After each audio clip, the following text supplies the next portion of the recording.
Yo, what's up, y'all? Today we're talking about pros and cons of American comics versus Japanese comics or manga. First, I gotta say that I love American comic book characters. Superman here's my favorite of all time, but what I don't like is the American comic book industry. They're always rebooting their series. It's kind of annoying. They start from, say, for example, Superman. They rebooted it 50 million times. Superman number one. Oh, and 10 years later, Superman number one. Superman was created by Jerry Siegel and Joe Shuster. I think they're dead now, but the series continues. It's because it's a cash cow. They probably sold the intellectual rights to DC Comics or whatever, and so they could do whatever they want with it. I don't blame them. They make millions of dollars off of the Superman franchise. But as a fan, I don't like it when American comic book companies keep rebooting their franchises. What's the point? If you look at Japanese manga, you don't really see any reboots.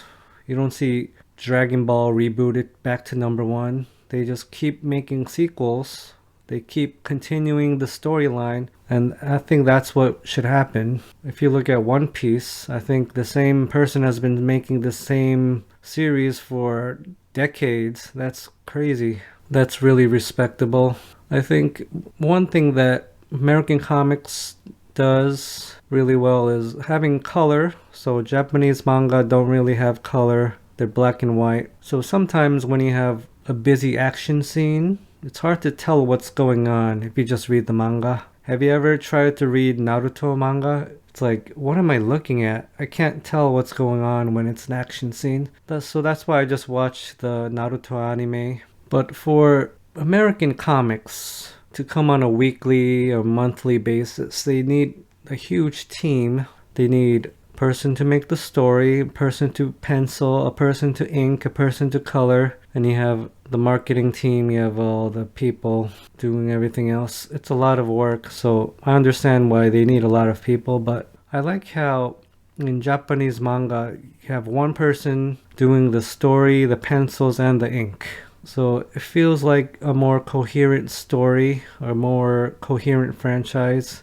You see the vision of one person. It's not diluted. It's not all over the place. So although you get more comics on a consistent basis with American comics. So for example, you have the Superman franchise. Back in the 90s, when I followed Superman, they had one Superman comic per week, but it was a different team every week, but the story was consistent. So that you had like Superman, then you had the Adventures of Superman, you had Superman in Action Comics, and you had Superman, the Man of Steel.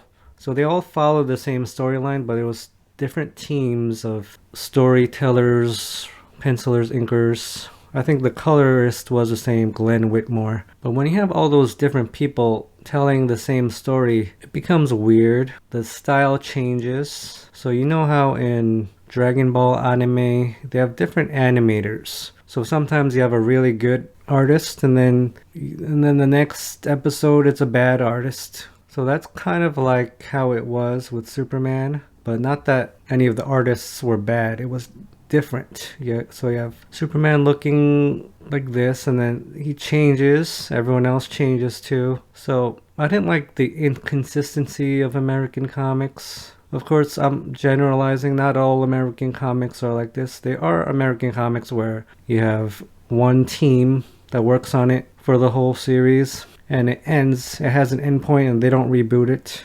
So that's good. I'm talking about the mainstream American comics of DC and Marvel. They just keep rebooting and rebooting, and I don't like how DC always copies Marvel. It doesn't really work when you have all the... In DC Comics, you have these iconic, almost mythical heroes that have absolute power. They could do anything. Like Superman, he's pretty much a god. And you have Green Lantern, he could do anything that his mind imagines.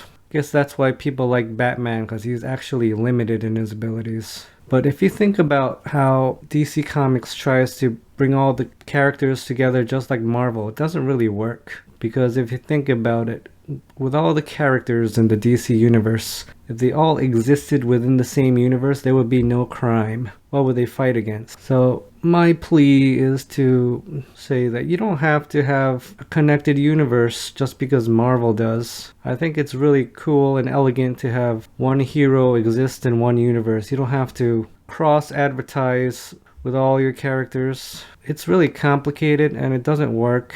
It's really sloppy. Let creativity be your guide, not trying to make money. Like I said, I do like American comic book characters, but not the American comic book mainstream industry. If you collect all the issues of one character across decades, it's too much stuff. So I understand why they feel the need to reboot. But at the same time, I think they should have the courage to just end the series and say, this is the perfect encapsulation of a character. These tomes, these volumes. This is the definitive Superman series, for example. They don't have to keep trying to make it better by rebooting it every 10 years. Well, thank you for joining me on another video. Have a great day.